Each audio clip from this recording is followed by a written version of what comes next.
Gavin's been governor for 5 years. He spent $24 billion on the homeless, added 30,000 homeless, and can't tell us where the money went. Finally, he was confronted. Watch. Is your administration doing enough to determine whether the money that's being plowed into homelessness is being well spent? One of the vexing issues that was highlighted in the audit was local, and each city and county has different strategies and approaches. We've tried to level set that.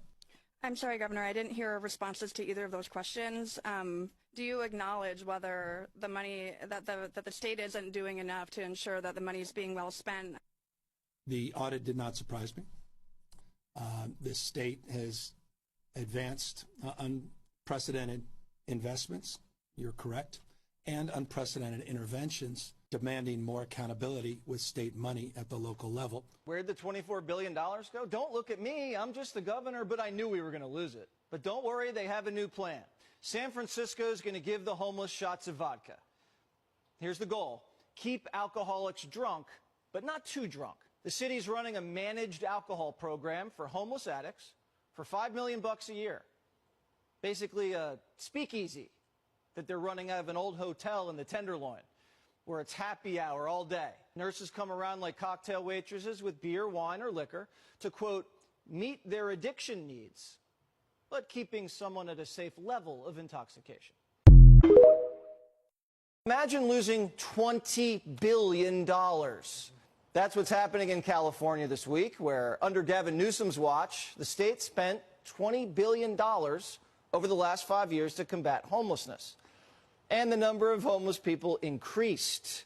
So when auditors asked to see where the money was spent, no one had any idea. It turns out the state's homeless council just threw money at homeless nonprofits, but didn't track how much or how the nonprofits spent it. So lawmakers demanded a hearing, and it was a hot mess. Watch. What's the money been spent on? LACH is working on finalizing its HAP annual report and hope to have that published in short order. Why is it taking 3 years to get data? The system was implemented in 2021. So HGIS began in 2021. It wasn't fully implemented until 2022. Okay, that's still 2 years ago. So why is it taking so? I mean, you're the one that said you're urgent. I don't know. Maybe my sense of urgency is different from your sense of urgency. You can't tell us at all how many people we've helped. No, they can't. It's like a car accident. You don't want to look, but you can't stop. When you're talking about what happened in those 2 years, a lot of that is grantees using a data system they'd never used before, getting used to it, getting substantial technical assistance, us getting back bad data, needing to go have further conversations, and then needing to go work on cleaning up that data. So they lost $20 billion because of technical difficulties? And then we got $100,000 missing from the neurological fund. Check this out. This is the email stating that there's $100,000 missing from the neurological fund. No one knows where it's at and where it's spent. I've been trying to find out where it went. Where's this money? They take money for neurological testing, and they never gave it neurological tests. They don't do it. They make the promoters do it. They make the fighters pay for it. But all that money goes in for the neurological fund.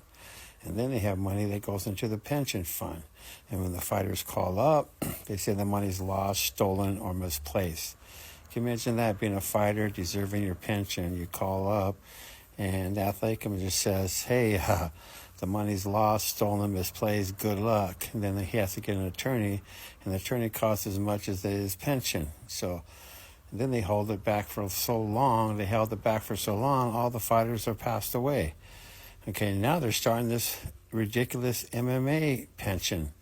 I wonder where that money's going to go. All these MMA fighters, they're going to put money into this pension, and then these guys are going to call up and say, hey, where's my pension? And they say, hey, the money's lost, stolen, misplaced, good luck. And then they don't go to the athletic commission. They don't go and complain. It takes too much out of their time. They have to get a lawyer and to collect the money. And most of the time, to get the lawyer, it costs more than trying to get the pension, so they just give up. So here's another place to wash money through the California general fund. You know, it's this pension fund for MMA fighters. This guy, Andy Foster, man, since he's been in there, he's still there. $100,000 goes missing from the neurological fund, and this California State Athletic Commission gives him a raise. And he's still there. He's the one that declared pancreation full contact. He was on the committee declaring pancreation full contact, and there's no head strikes. Come on, we need to get rid of this Andy Foster.